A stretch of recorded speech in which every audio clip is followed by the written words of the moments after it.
पहले 10 बजे की 10 ब्रेकिंग न्यूज आपको बताते हैं और आज की पहली बड़ी खबर जिस पर रहेगी नजर नीति आयोग की। आज 9वीं बैठक है। अब से थोड़ी देर में राष्ट्रपति भवन के कल्चरल सेंटर में शुरू होने वाली है ये बैठक। पीएम मोदी की अध्यक्षता में ये मीटिंग होने जा रही है और बैठक में बीजेपी शासित राज्यों के सीएम हिस्सा लेने पहुंच रहे हैं।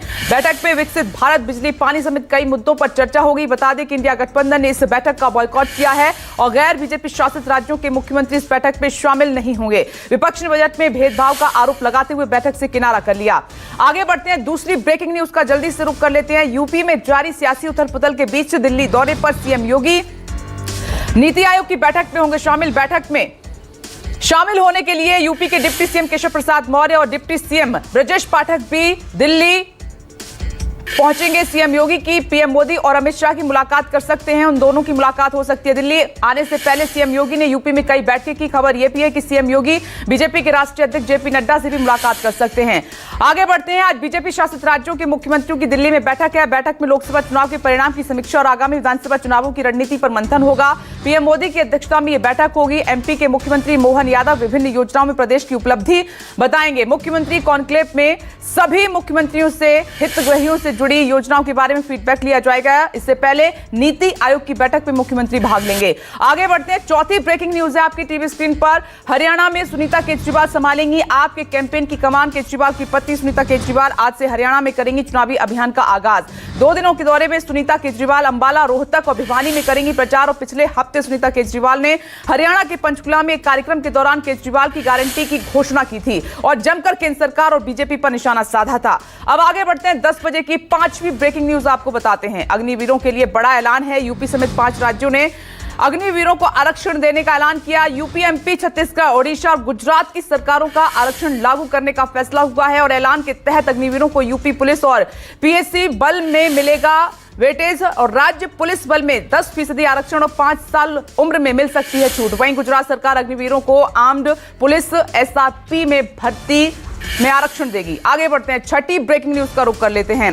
पेरिस ओलंपिक 2024 की हुई ओपनिंग सेरेमनी। पेरिस ओलंपिक में भारतीय पुरुष हॉकी टीम आज से अभियान शुरू करेगी।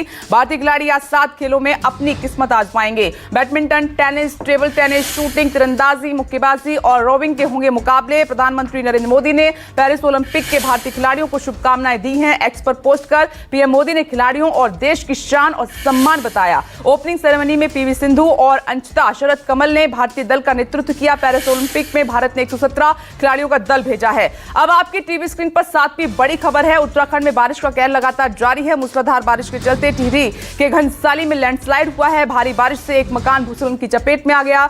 मकान में 2 लोगों के दबे होने की सूचना है। रेस्क्यू ऑपरेशन लगातार जारी है। बताया जा रहा है कि लैंडस्लाइड में कई मवेशियों की मौत हो गई है। वहीं भूस्खलन से कई गांव का संपर्क टूट गया है। बता दें कि टिहरी में बीते दिन से लगातार भारी बारिश हो रही है और भारी बारिश से बाल गंगा नदी रौद्र रूप ले चुकी है। आगे बढ़ते हैं, 8वीं ब्रेकिंग न्यूज का रुख कर लेते हैं। अब नवी मुंबई में गिरी 3 मंजिला इमारत। शहबाज में गिरी 3 मंजिला इमारत। मलबे में कई लोगों के दबे होने की आशंका है। एनडीआरएफ, पुलिस और नगर पालिका की टीमें रेस्क्यू में जुटी हुई हैं। मलबे से लोगों को निकालने का काम युद्ध स्तर पर जारी है। अब तक 52 लोगों को मलबे से बाहर निकाला गया है। फायर ब्रिगेड के मुताबिक घटना आज सुबह 4:35 पर हुई। मलबे में अभी भी 2 लोगों के दबे होने की आशंका जताई जा रही है। अब आपकी टीवी स्क्रीन पर 10 बजे की 9वीं ब्रेकिंग न्यूज है। देश के कई राज्यों में मूसलाधार बारिश लगातार जारी है। बाढ़ बारिश से गुजरात, महाराष्ट्र का हाल बेहाल है। मानसून की बरसात के बीच देश के कई राज्यों में बाढ़ के हालात बने हुए हैं। सड़कें, नदियां तालाबों में तब्दील हो गई हैं। गुजरात, महाराष्ट्र में लगातार हो रही बारिश से जनजीवन अस्त व्यस्त हो गया है। पुणे में हो रही मूसलाधार बारिश से पूरा शहर पानी पानी हो गया।